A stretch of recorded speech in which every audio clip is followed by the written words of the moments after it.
Good morning student.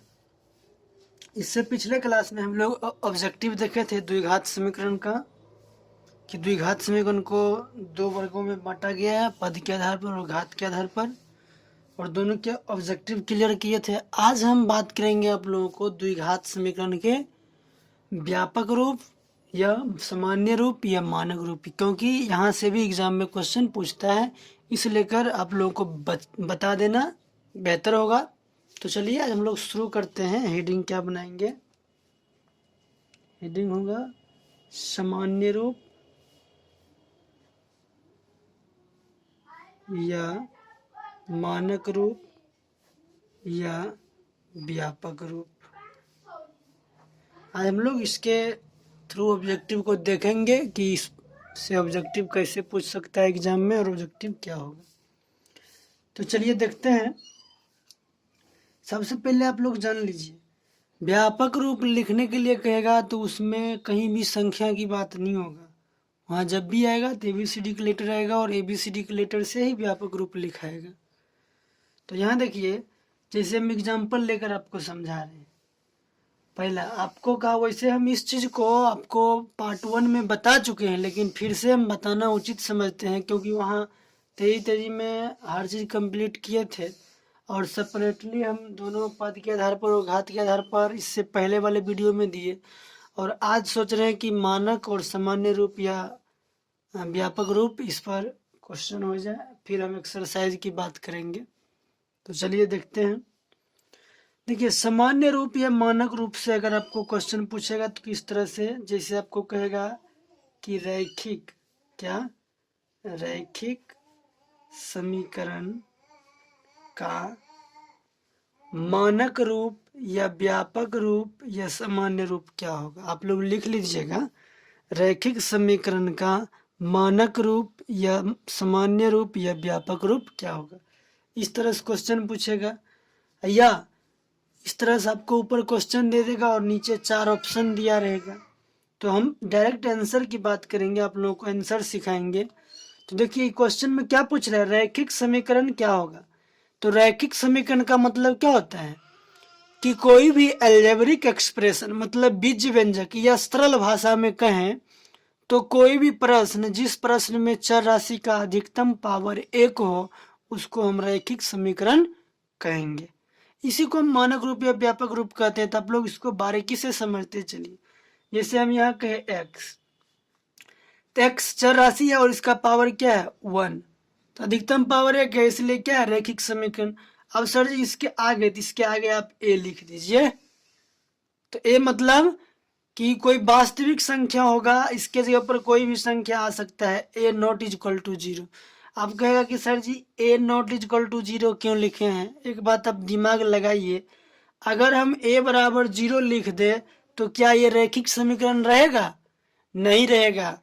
क्यों नहीं रहेगा? क्योंकि तब a का मान 0 हो जाएगा, तो हम 0 से x में गुना करेंगे और आंसर 0 मिलेगा, तो रैखिक समीकरण नहीं बन पाएगा।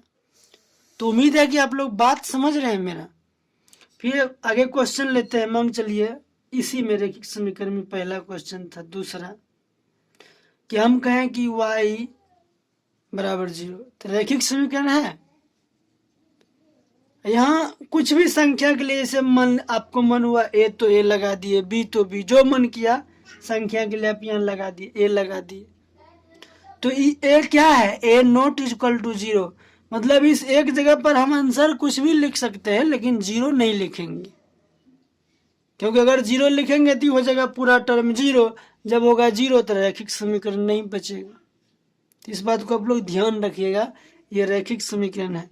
अच्छा एक बात और, तीसरा क्वेश्चन हम कहेंगे कि यहाँ 4x, तो जरा आप लोग ध्यान दीजिएगा, ये 4x जो है ये रैखिक समीकरण है, लेकिन रैखिक समीकरण का व्यापक रूप या मानक रूप या सामान्य रूप नहीं है।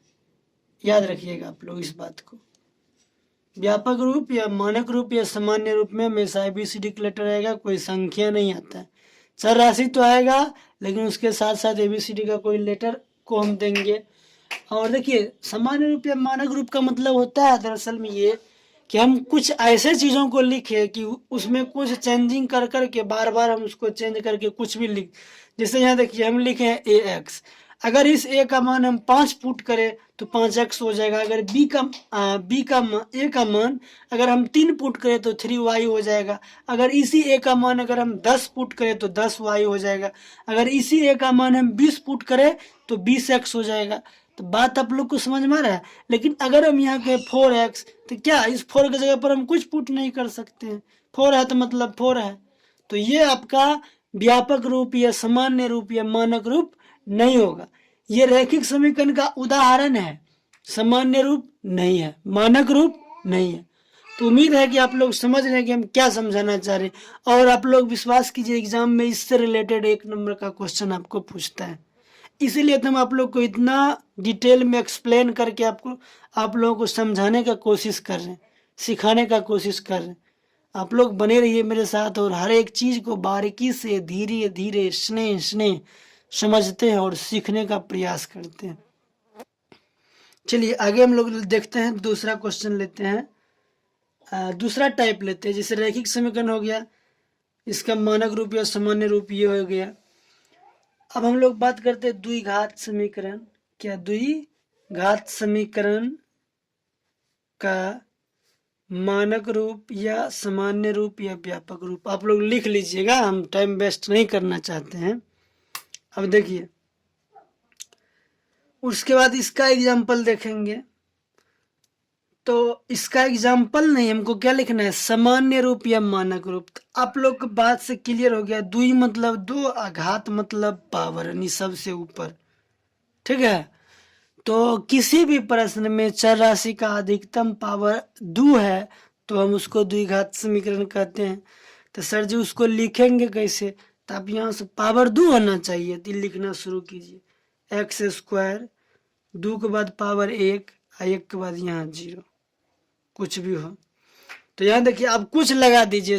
जैसे यहाँ हम ABCD के लेटर लगाना है, ए लगा दिए।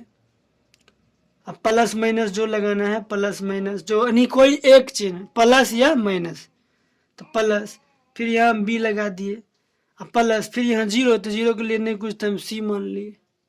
यहाँ चर राशि की पावर 0 है, यहाँ 2, यहाँ 1, यहाँ 0, तो 0 के लिए यहाँ सी मान लिए। तो सी यहाँ क्या है? ए बी सी क्या है? वास्तविक संख्या। इसके जगह पर हम चेंज करके कुछ भी ला सकते हैं। बात समझ रहे हैं? तो इसमें मेन पॉइंट आपको ये याद रखना है कि ए नॉट इज इक्वल टू 0। इस ए का मान 0 नहीं होना चाहिए। क्यों? क्योंकि अगर इस ए का मान अगर 0 हो गया तो 0 से एक्स स्क्वायर में गुना करेंगे तो ये पूरा टर्म 0 हो जाएगा। तो बचेगा यहाँ से इधर। तो यहाँ से इधर जब बचेगा तो क्या ये द्विघात समीकरण होगा? नहीं होगा। तो आप लोग इस चीज को समझने की कोशिश कीजिए। इसीलिए ही चर राशि के अधिकतम पावर का गुणांक 0 नहीं होना चाहिए। या हम ये कह सकते हैं कि किसी भी प्रश्न में चर राशि का सबसे अधिक पावर जितना है उतना घात वाला समीकरण कहलाता है। ठीक है।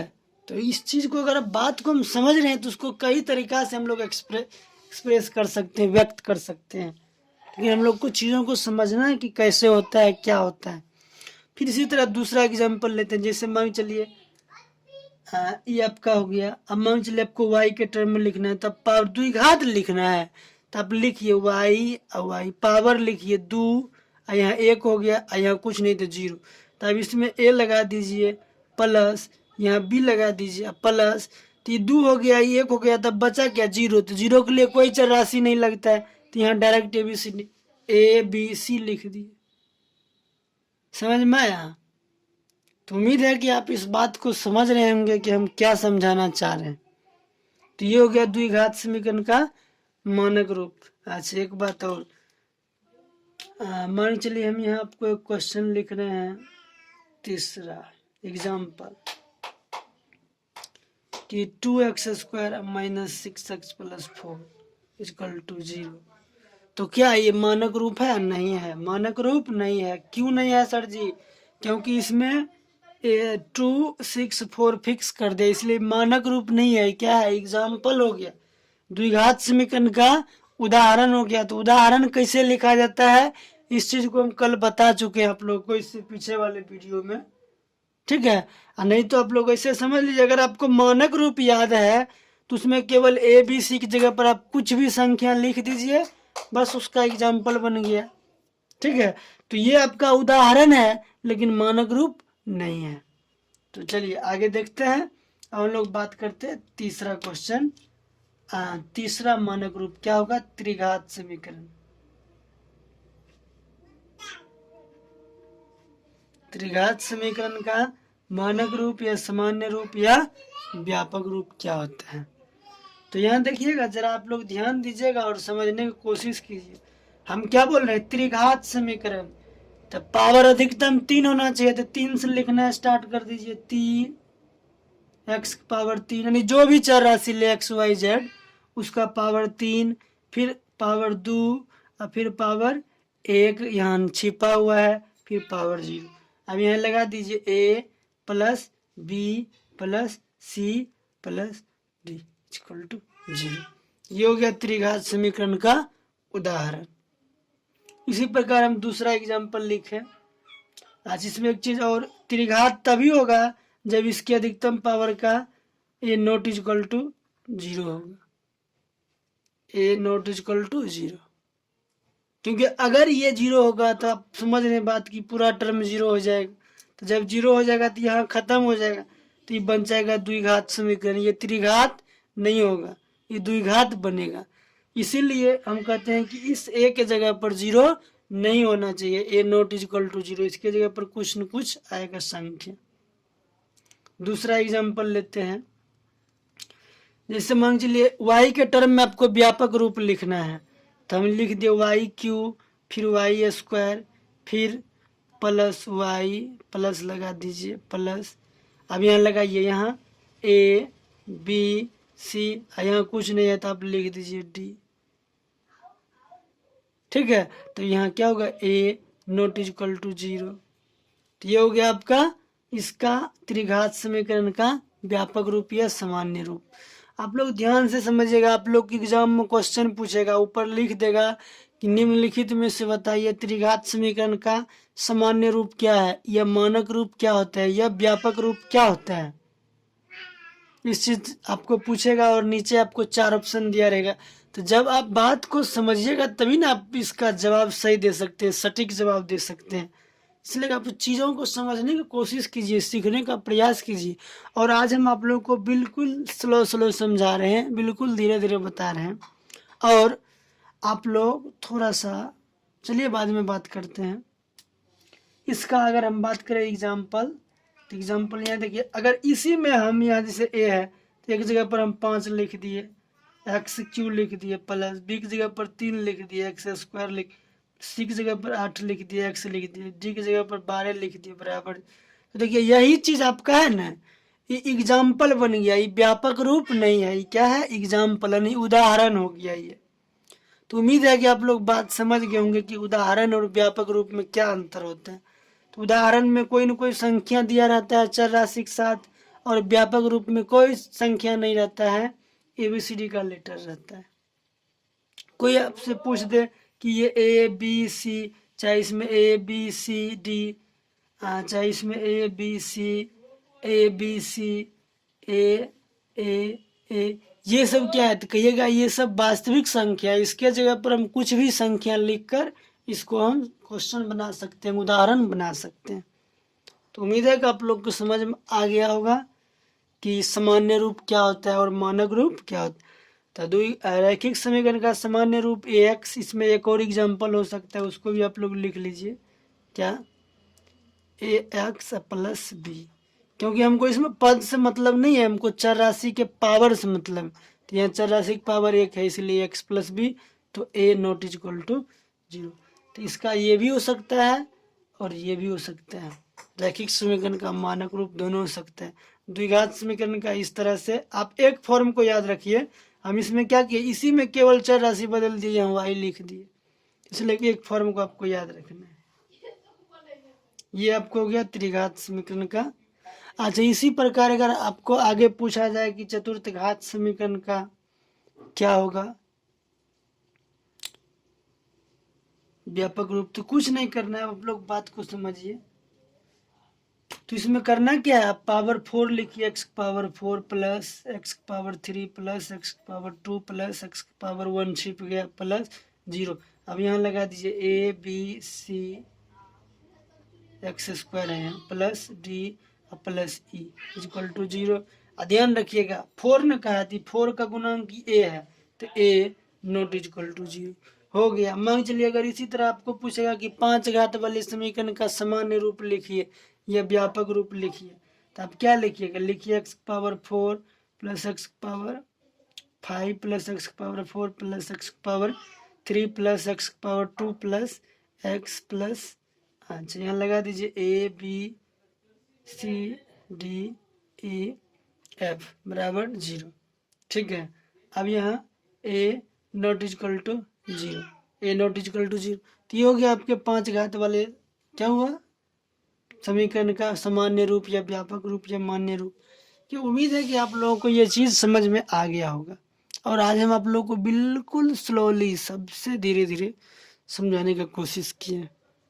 एक बात आप लोगों को, यदि आप लोगों को हमारा समझाने का और सिखाने का तरीका प्लीज़ अच्छा लगता है तो वीडियो को इसी वक्त लाइक कीजिए, और चैनल को जो सब्सक्राइब नहीं किए सब्सक्राइब कर लीजिए, और इस वीडियो को जितना हो सके उतना अपने दोस्तों से शेयर कीजिए, और हमें कमेंट करके ज़रूर बताइएगा कि आपको हमारा समझाने का तरीका कैसा लगा, सिखाने का तरीका कैसा लगा। अच्छा ये आपका ऑब्जेक्टिव है, ध्यान रखिएगा, आपको एग्ज़ाम में ये ऑब्जेक्टिव तौर पर पूछेगा। ठीक है, अगर आपको इस तरह से, अगर आपको इसके ऊपर एग्जाम्पल चाहिए कि सेपरेट में मतलब आप लोग चाहते हैं कि सर रैखिक समीकरण, द्विघात समीकरण और त्रिघात समीकरण और चतुर्थघात समीकरण की एग्जाम्पल लिखने के लिए बताइए, क्योंकि एग्ज़ाम में उदाहरण लिखने के लिए भी पूछता है। तो प्लीज़ आप लोग कमेंट करके ये बात हमें ज़रूर बताएं, तो हम आप लोगों को इसका एग्जाम्पल लिखने के लिए बताएंगे। एग्जाम्पल लिखने में से है कुछ नहीं, बात को आप लोग समझ लीजिए कि इसी सामान्य रूप या व्यापक रूप में हम a B C D E f की जगह पर जो है बदल के कुछ भी संख्या रख देते हैं तो उदाहरण बन जाता है, यही है। लेकिन फिर भी अगर आप लोग चाहते हैं कि सर इसको थोड़ा धीरे धीरे बारीकी से समझाइए, स्नेह स्नेह, तो आप लोग प्लीज़ कमेंट करके इस बात को हमसे पूछ सकते हैं। और देखिए हम आप लोगों को भी पढ़ाने का कोई फ़ी नहीं ले रहे हैं, इसलिए कर प्लीज़ आप लोग ईमानदारी से जो चैनल को सब्सक्राइब नहीं किए हैं सब्सक्राइब कर लीजिए, और अपने दोस्तों से शेयर कीजिए। जिस किसी भी स्टूडेंट को अगर खुशी हो कि नहीं हम सर को डोनेशन करना चाहते हैं, सर इतना अच्छा पढ़ाते हैं, इतना अच्छा समझाते हैं, सिखाते हैं, तो वो अपनी खुशी से जो इच्छा हो वो डोनेशन कर सकते हैं। चलिए, thank you watching this video, bye, see you next class with next topic या नेक्स्ट एक्सरसाइज।